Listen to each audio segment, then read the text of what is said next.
हुजूर में कोई शक नहीं। एक दिन आके कहने लगा कि बताइए मेरी मुट्ठी में क्या है। तो नबी पाक सल्लल्लाहु अलैहि वसल्लम ने फरमाया अगर मैंने बता दिया, कहने लगा अगर आपने बता दिया तो मैं कलमा पढ़ लूंगा। हुजूर ने फरमाया मैंने बता देना है पर तूने कोई नहीं पढ़ना, मैं बता देना है। कहा बताइए। तो हुजूर ने फरमाया चल सौदा कर लेते हैं, अगर जो तेरी मुट्ठी में है वही बता दे फिर तेरा क्या ख्याल है। तो नबी पाक सल्लल्लाहु अलैहि वसल्लम ने कहा क्या भाई अबू जहल की मुट्ठी में? तो उसकी मुट्ठी में कंकर थे, कंकरों ने कलमा पढ़ना शुरू कर दिया। जब कंकरों ने कलमा पढ़ा, पत्थर थे वो, उन्होंने कलमा पढ़ा। अबू जहल ने वो कंकर जमीन पे फेंके, कहने लगा ओहो तेरा जादू तो पत्थरों पहाड़ों पे भी चलता है। अब जुमला कहने लगा हूं समझ लेना। अबू जहल गोश्त का आदमी था, कंकर पत्थर थे, पत्थर कलमा पढ़ गए। गोश्त पोश्त का आदमी था पर कलमा, क्योंकि यहां क्या था शक, उसने आगे नहीं बढ़ने दिया। गोश्त पोश्त का शख्स होके पत्थरों से आगे निकल गया। नबी पाक सल्लल्लाहु अलैहि वसल्लम की खिदमत में आया। बल्कि वो जो यहूदी वाली रवायत है उसके पस मंजर में भी बाज मुहद्दिसीन ने लिखा है, उसको भी इसी ने भेजा। कहने लगा जाओ नबी पाक से जाके कहो अगर वो दरख्त आपका कलमा पढ़े तो मैं भी पढ़ लूंगा। दरख्त, अब दरख्त होते तो जानदार हैं पर कलमे तो कोई नहीं ना पढ़ते। दरख्त से भी तो इंसानों से कलमा पढ़ने की बात, अगर दरख्त पढ़े तो मैं पढ़ लूंगा। नबी पाक सल्लल्लाहु अलैहि वसल्लम दूर बैठे थे, दरख्त दूर था। और इमाम सुयूती अलैहिर्रहमा ने लिखा है दरख्त भी कीकर का था। नबी पाक सल्लल्लाहु अलैहि वसल्लम ने फरमाया उस यहूदी से कि तू जाके दरख्त को कह कि तुझे नबी पाक बुलाते हैं। फरमाया मैं गया तो फिर तुमने कहना जादू करके बुलाया है। एहतियात भी की, हर चीज आंखों के सामने रखी, तू जाके कह के तुझे बुलाते हैं। वो बंदा गया, जाके कहने लगा, और इमाम सयूती ने इसको लिखा है, कहने लगे उसने नबी पाक का नाम भी नहीं लिया, क्योंकि अबू जहल एंड कंपनी को पता था कि मुस्तफ़ा के नाम में भी बड़ी बरकत।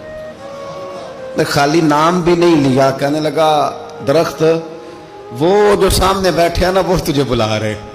नाम नहीं लिया हुजूर का, वो जो सामने बैठे हैं ना जाअत ले दावत हिल अशजारु साजिदतन। इमाम बोसीरी कहते हैं दरख्त आया और सजदा करता हुआ, जमीन चीरता हुआ आया। किस तरह आया? पहले आगे झुका, फिर पीछे झुका, दाएं झुका, बाएं झुका। यहां भी लिखने वालों ने लिखा है कि वो ना दरख्त अपनी जड़ें उखेड़ रहा था। जब चलना था ना उसने हुजूर की तरफ आना था तो आगे दाएं बाएं हुआ, जड़ें उखेड़ रहा था।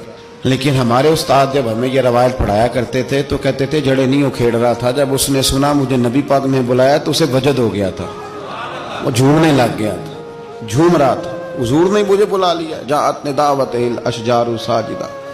तो दरख्त आया, उसने आके नबी पाक को सजदा किया। लकड़ी का बना हुआ दरख्त है, सजदा किया। सजदा करने के बाद दरख्त उठा और उठ के उसने नबी पाक का कलमा पढ़ा। वो जिसको अबू जहल ने भेजा था ना यहूदी, वो दरख्त की हालत देख के कलमा पढ़ गया।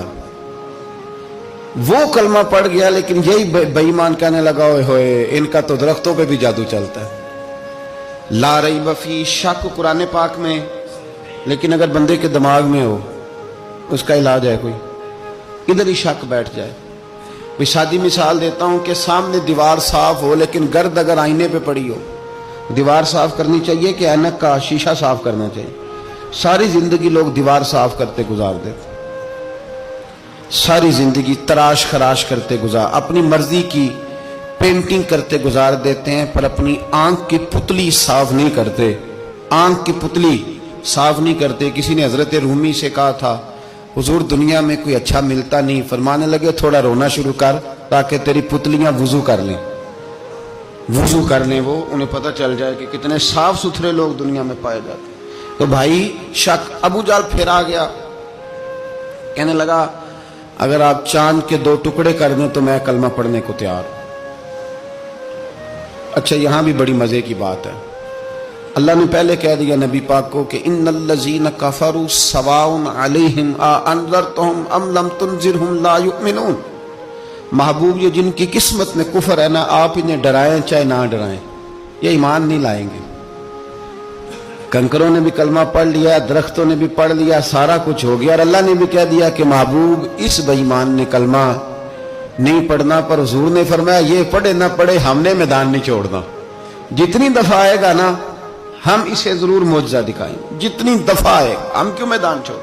آگے کہنے لگا جی اگر چاند کے 2 ٹکڑے کر دیں تو اقتربت الساعۃ وانشق القمر، تو نبی پاک صلی اللہ علیہ وسلم نے انگلی کا اشارہ کیا، چاند 2 حصوں میں بٹا۔